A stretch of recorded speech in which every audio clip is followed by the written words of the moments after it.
wabarakatuh. Kenalkan, nama saya Andika Prasaja, NIM 43030/2015, Prodi PNI.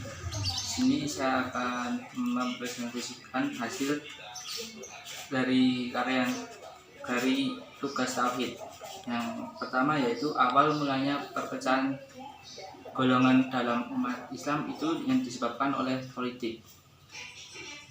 Awal mulanya perselisihan dipicu oleh persoalan politik yang ada kaitannya dengan perselisihan terbunuhnya Utsman bin Affan yang berbuntut pada penolakan Muawiyah atas kekhalifahan Ali bin Abi Thalib. Setelah peristiwa terbunuhnya Khalifah Utsman bin Affan, perpecahan semakin memuncak sehingga terjadilah perang Jamal, yaitu perang antar kedua kubu Ali dengan kubu Aisyah, dan perang Siffin yaitu perang antara kubu Ali dengan kubu Muawiyah.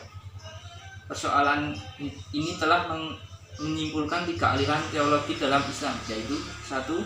Khawarij menegaskan bahwa orang yang berdosa besar adalah kafir, dalam arti telah keluar dari agama Islam atau murtad. Yang kedua, Murji'ah menegaskan bahwa orang yang berbuat dosa besar masih tetap mukmin dan bukan kafir. Yang ketiga, Mu'tazilah yang tidak menerima dari kedua pendapat yang di atas.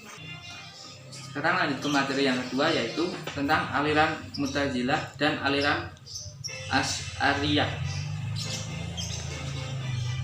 A. Asal usul kemunculan Mu'tazilah.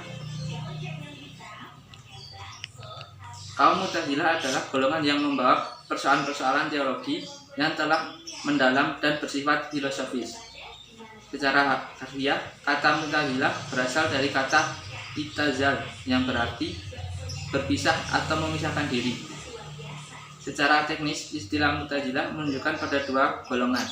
Golongan yang pertama adalah muncul sebab respon politik murni. Yang kedua, golongan muncul sebab respon persoalan teologis yang berkembang di kalangan Khawarij dan Murji'ah akibat adanya peristiwa tahkim. B. Asal usul kemunculan Asy'ariyah adalah salah satu aliran dalam teologi Islam periode klasik yang namanya dinisabkan kepada nama pendirinya, yaitu Hasan Ali bin Ismail al-Asy'ari. Masih keturunan dari sahabat besar Abu Musa al-Asy'ari, seorang tahkim dalam peristiwa perang Siffin dari pihak Ali bin Abi Thalib. Dalam penyebarannya, ajaran Asy'ariyah ini memiliki beberapa doktrin, yaitu 1. Syarat agar orang beriman berada di jalan yang benar adalah mereka harus teguh dalam beriman kepada Allah Subhanahu wa Ta'ala, malaikat-malaikat Allah, kitab-kitab Allah, rasul-rasul Allah, dan berpegang teguh pada Al-Quran dan Sunnah. Yang ketiga, Tuhan berada di atas arsy yang disebut dengan singgasananya. Yang keempat, tidak benar jika dikatakan bahwa sifat-sifat Allah Subhanahu wa Ta'ala berada di luar dirinya. Pokok-pokok ajaran aliran Asy'ariyah yaitu 1. Sifat Tuhan, 2. Perbuatan manusia, yang ketiga pelaku dosa besar, yang keempat keadilan Tuhan. Sekarang teori yang ketiga, yaitu perkembangan Islam tauhid dari klasik ke modern. Perkembangan pada periode klasik. Masa kejayaan Islam terjadi sekitar tahun 650 sampai 1250. Pada kurun waktu itu terdapat 2 kerajaan besar, yaitu pertama Kerajaan Umayyah, sering disebut dengan Daulah Umayyah, berupa kemajuan Islam di bidang politik, keagamaan, ekonomi, ilmu bangunan atau arsitektur, sosial, serta bidang militer. Dan Kerajaan Abbasiyah yang sering disebut dengan Daulah Abbasiyah, ditandai dengan pesatnya perkembangan ilmu pengetahuan. Tentu saja kemajuan umat Islam baik pada Bani Umayyah atau Bani Abbasiyah terjadi tidak secara tiba-tiba, akan tetapi pada penyebabnya, yaitu disebabkan oleh faktor internal dan faktor eksternal. Faktor internal antara lain yaitu satu, konsisten dan istiqomah umat Islam kepada ajaran Islam. Kedua, ajaran Islam yang mendorong umatnya untuk maju.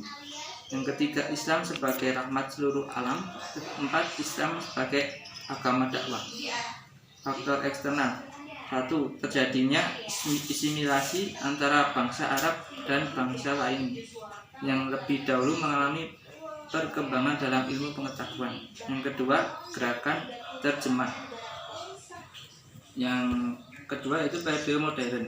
Masa pembaharuan atau modern Islam adalah masa yang dimulai dari tahun 1800 Masehi sampai sekarang. Masa pembaharuan ditandai dengan adanya kesadaran umat Islam terhadap kelemahan dirinya dan adanya dorongan untuk memperoleh kemajuan dalam beberapa bidang. Pada awal masa pembaharuan, kondisi di dunia Islam berada di bawah konotasi kolonisme. Baru pada abad ke-20, dunia Islam bangkit memerdekakan negaranya dari penjajahan bangsa Barat atau Eropa. Perkembangan ajaran Islam pada masa modern menjelang awal pembaharuan pada tahun 1800 Masehi, umat Islam di berbagai negara telah menyimpang dari ajaran Islam yang bersumber dari Al-Quran dan hadis. Penyimpangan itu terdapat dalam hal satu, ajaran Islam tentang ketauhidan telah bercampur dengan kemusyrikan. Kedua, adanya kelompok umat Islam yang hanya mementingkan urusan akhirat dan mengabaikan urusan dunia. Nah, itu yang sudah saya sampaikan. Bila ada kekurangannya saya mohon maaf. Assalamualaikum warahmatullahi wabarakatuh.